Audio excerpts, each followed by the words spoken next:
It's that time, episode 5 of Survivor. Let's go. So last week, Matt was evicted. Let's see who was evicted this Wednesday.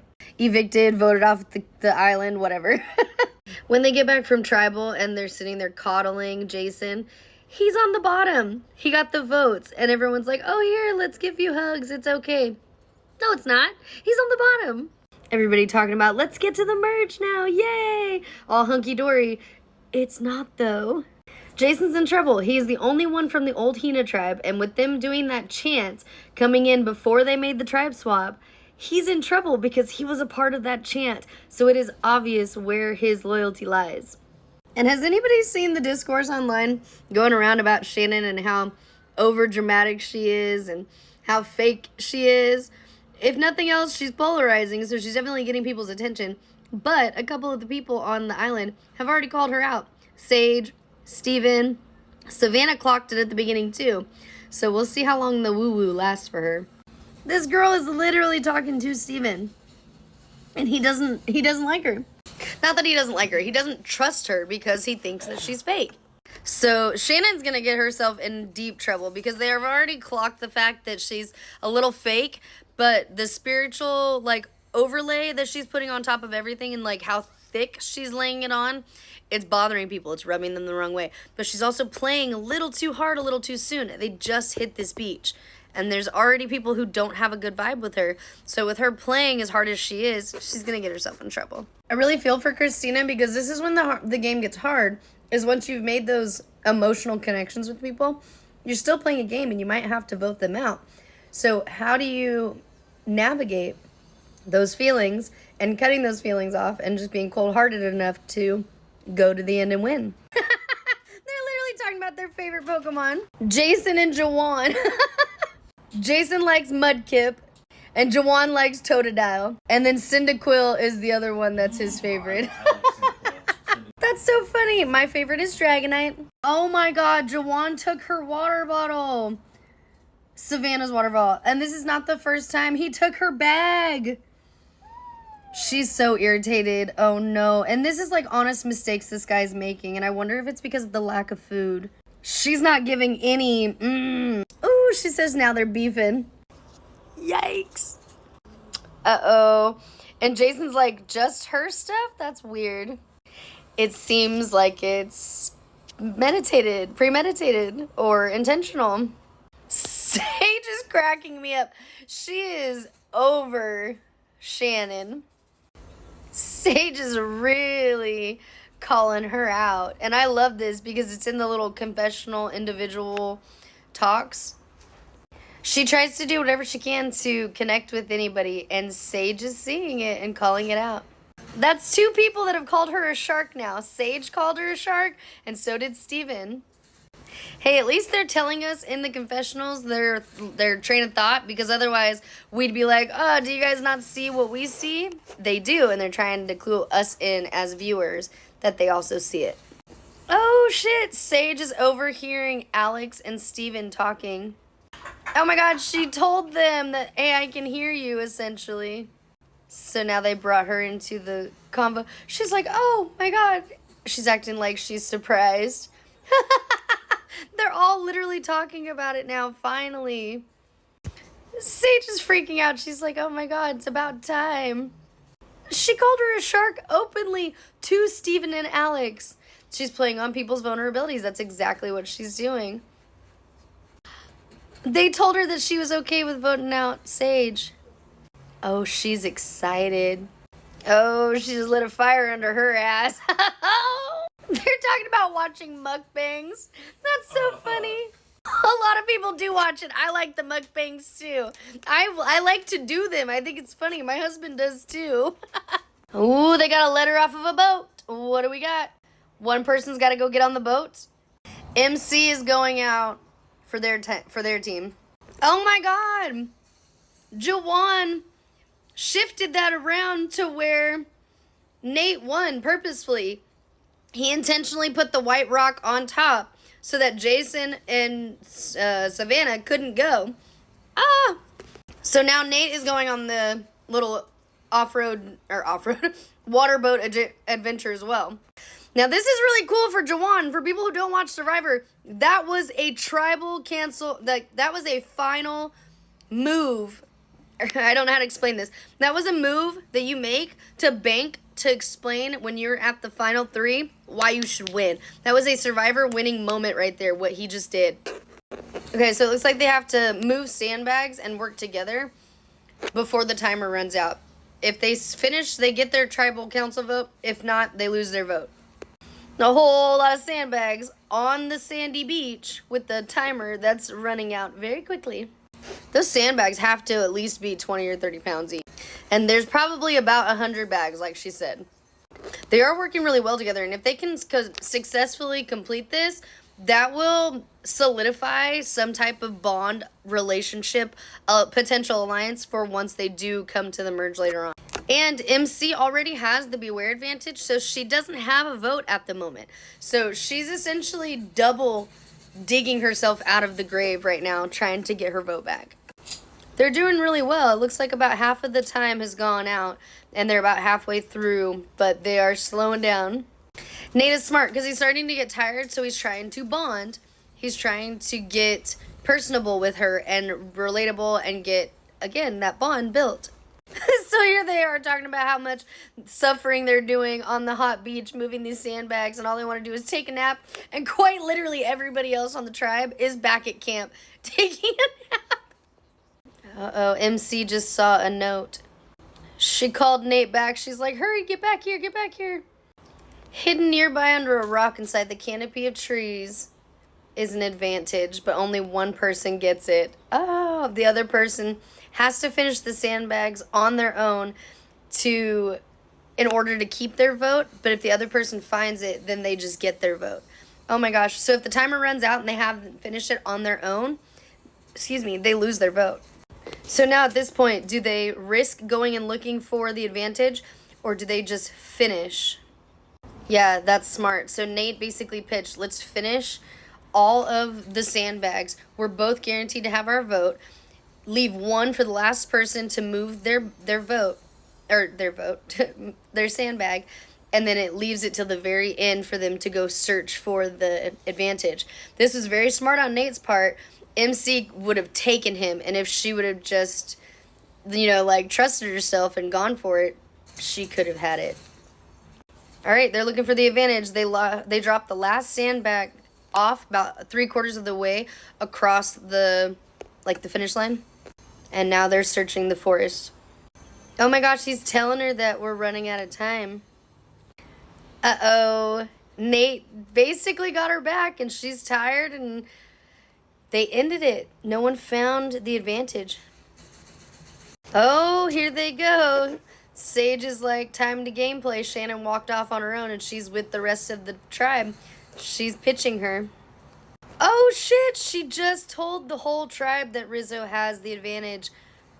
So she's basically using this to throw Shannon under the bus too, because Shannon has this information as well and hasn't shared it with anybody. It's really funny to watch Shannon and Sage talking one-on-one. Shannon is so oblivious, and there's Sage just making faces over her shoulder as she hugs her. I feel like that's how I would be if I was out there. I'd be like, yeah, of course. Hug, hug, hug to the camera. The fakeness is beyond me, but hey, if it gets you to the end.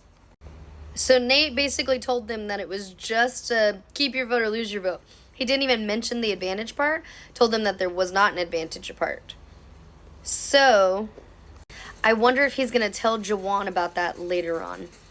Savannah is so annoyed with Jawan. So Savannah has now pitched Jawan to Rizzo, to Sophie, and to Nate. But she's also kind of exposing herself by saying, oh, I want a little bit of revenge for the bag thing, for the water bottle thing. Like, these people don't realize that they're also telling on themselves. Because if the person that they're telling this to is listening clearly enough, and mind you, they haven't had food, they're totally sleep deprived, their muscles are probably like crying for some kind of nutrients at this point, not to mention their brain, they may or may not like pick up on that they're telling them that this could potentially be how they treat them later on. Immunity challenge. Ooh, this one's gonna be super physically demanding. They have to literally pick up this entire bamboo cage, carry it through the waters of Fiji, bring it up onto the beach, and then climb like under it. That's wild.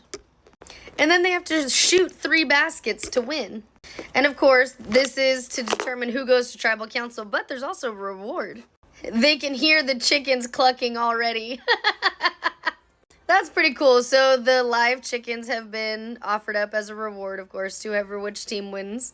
And of course, if they lose, they will have their flint taken away. And Hina has never had flint this entire game. This is the 6th person to go home. 6 tribal councils with no flint. Woo!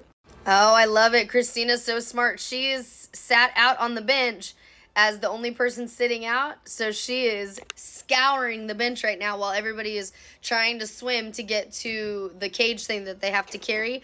Everybody's distracted. Now is the time to look for advantages. And it looks like Hina is pulling away with the lead right now. But as we know in Survivor, any wrong move can change things dramatically and very quickly. And it looks like the blue team pulled ahead. They made it to the beach first. But now they have to get it through the sand, and the blue ones are still taking the lead. You can just see how physically exhausted all of these people are. Oh, they've got it there. The yellow tribe is having a hell of a time. They are moving it. They're making progress. They're getting there. They've all got their game faces on. Whoa. This is why you can never give up in Survivor, because you never know what's going to happen. The other team is still digging. And the yellow team just made it. Well, they kind of made it. They have to back it up a little bit because they went a little too far. But now they're digging as well. All right, they finally got someone that made it under the cage, and now they're on to shooting the hoops. Oh, I take that back. They have to untie the balls first. But it looks like Jason is almost out from under their cage. So they have to shoot the baskets from inside the cage. So all they have to do is just get the one person out to go unlock the balls for them to throw, and then the person to go run and chase the ball, of course. Both teams have someone out of the cage, and they're each shooting their shots. They have to make 3. And yellow scored! And blue scored.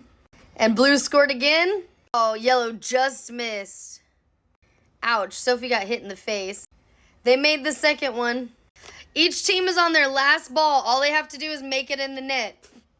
And the blue team just won it. Oh, man. And Sophie just took a fist to the face when the ball was being caught. Oh, that is so heartbreaking for Sophie, because she has been on every single losing team since this started. She's been to every single tribal council. That poor girl. Oh, Savannah's crying. She's crying about the fact that she's not had any food. She's not had flint. She's not had any coconuts. This is crazy. She's crying over the fact that even Sophie hasn't had food or flint from the beginning. It's just overwhelming, and she's at her breaking point. Now, the team that won the chickens, 4 of them, is also the team that has the woo-woo spiritual girl who has to, like, pray over everything they eat and say her, you know, whatever, well wishes and thank yous to the item before they eat it. And she's got to involve everybody. And that's what's driving people nuts. Are they going to end up eating these chickens? That's what they're there for. Or are they just going to keep them to lay eggs? We'll see. And they're back, and they're already talking about the chickens. Shannon said it's going to be a process for her. They're talking about who can kill it and can't kill it. They're talking about making it a rotisserie chicken. Uh-oh, they're saying, here's a reward, but here's some farm chores. Oh my gosh, they don't want to kill the chicken. And there's Shannon thanking it for its life force energy. Oh no, so Alex and Steven are going to have to be the ones to snap its neck. Oh. Sage had pet chickens, so she's covering her ears and walking away. Oh. Well, they did it. They did it. Oh, the guys are like being there for each other, which is really, really sweet. They're talking about living in a high-rise and doing DoorDash and things like that, and never having to do anything like that in their life. And now they are pulling its feathers. Oh, and the rest of the chickens are just watching.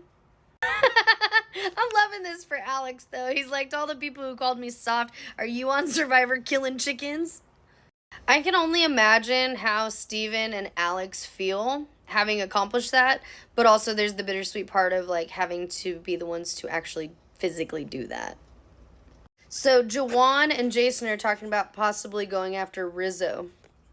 But it also looks like Jawan is trying to make Jason comfortable so he doesn't play his shot in the dark. But Sophie is also by herself, and they all know that she is gassed. She has gone to every single tribal council. The girl has not had any food in 10 plus days. She's exhausted. So they're also talking about voting out Jawan if Jason happens to play his shot in the dark. Savannah doesn't like him. Savannah's also starting to get a little apprehensive about the old Hina tribe. She's afraid that they're all going to come after them and think of it as like a shot taken if they get rid of Jason because he is, from the old tribe. I will give this to Savannah. She has that it factor when it comes to like motivating someone, talking them up to kind of give them the confidence to be like, oh yeah, I am a bad bitch. Or in Jason's case, I am a powerful ass guy. I've got all this influence, all of this help and support on the other team. Is all he has to do is make it to the merge. Yep, and he even said it. What Savannah helped make me realize.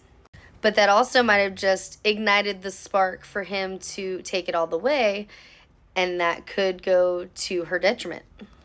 So Nate and Savannah are talking about basically running this, and Savannah's saying that she's glad that he pitched Jawan because she doesn't want to take control. She doesn't want the blood on her hands, essentially, which is really good. Jawan is very condescending to Savannah as well, so I can understand why she's irritated with him. It seems like the things that he's doing is intentional. It's giving little brother vibes, and she doesn't like it. She also doesn't trust him, and she thinks he's gonna flip. Savannah is playing a really good game, and she's playing present moment, obviously, but she's playing long game. She's looking in the future as to like what this move could potentially do, what this move could potentially do, because it's all a domino effect. As soon as one domino is pushed and something happens, that's when that takes effect, and that whole, row goes, essentially, to follow the analogy, but they're a tribal, so let's see. I think Sophie's doing a really good job of like playing the, feel sorry for me, I have no food, I'm just happy to be here, I'd like to at least experience what Survive is like with some flint and some fire. So she's doing a good job of like laying low, essentially. So we'll see if it is Jason or Jawan. I have a feeling it's not going to be Jason. I think Jawan could potentially be going home. Again, another awesome tribal council moment, talking about how they play compare and contrast while they're on the island, because they're like, am I, the best player? Maybe not, but am I the best person? They're being questioned. Are basically questioning themselves because they have nothing but time to sit with themselves and their thoughts. That's why most people can't handle this. There's a mental aspect to each one of these reality TV show games that I personally love, because there's also this social aspect of it, because you have to interact with all these random strangers from all different walks of life, but you're all experiencing the same situation, environment, but everyone is interacting and experiencing it differently in their own individual ways because of where we come from, how we were raised, what we think, what we perceive. Everybody walks through life differently. And I love Survivor Tribal Councils for allowing that, like, open discussion, safe space, if you will. Jeff is a great conductor of, like, facilitator, I should say, of, like, allowing those conversations to happen, because he gives a safe space. Everybody feels safe with, as Jawan is calling him, Uncle Jeff. So it's interesting to me that, again, Tribal Council, the things that come out and are said, it's very raw moments, because these people are, again, kind of like Savannah said, running on like nothing. Their brains are mush. So their thoughts are completely unfiltered right now. And to the point where they're not making the most coherent sense sometimes, because the the lack of food and sleep gets to them, but when they do express their opinions and their real vulnerable like moments like this of, you know, I could potentially be going home, I could be losing my shot at $1 million right now.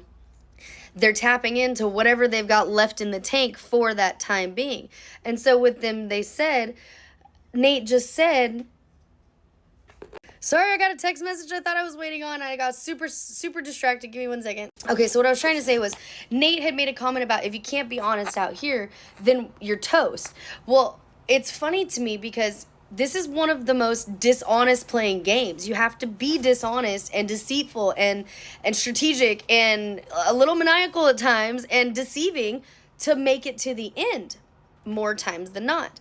However, when it comes to these tribal councils, this is when people become the most vulnerable. And Survivor, again, same with Big Brother, I think, in my opinion, the two most extremely interesting games and like insightful games if you want to learn about how people like interact with others on a day-to-day basis, socialism. Watch Survivor, watch Big Brother, because there's so much. These are not games built on trust. If anything, it's the complete opposite. But you have to be so honest if you want to build any kind of trust. If you want to have any kind of longevity, you have to be honest with yourself and you have to be authentic. And if you're not, it's going to show. And I think that's kind of what he's trying to say in a roundabout way. But again, tribal council is one of those places where the most vulnerable expressions come out. And with that, is it time to vote? Here we go. They didn't show who Jason voted for or Nate. They did show Savannah writing J-A, and that could have been Jason or Jawan. That's it. Now we're going to tally them. I don't know. I kind of feel like it's going to be Jawan that's going home, given the way that they were talking about having confidence in yourself and being, you know, a partner that they want. They want them to have confidence in themselves. I kind of feel like he might be going home. No advantages were played. It's time to read the votes. Spoilers ahead. Oh shit, Rizzo got a vote. 1 for Jason. 2 for Jason. And another. It's not looking good for Jason. No, he's the 6th person out. Darn. Now, Rizzo, on the other hand, is going to be like, my name was written down. He's not going to like that feeling. He's the young, eager one. However, it is another Survivor moment that he is probably going to relish in, but it's also probably going to maybe up his paranoia a bit. Because once your name's been mentioned once, it's easy to mention it again.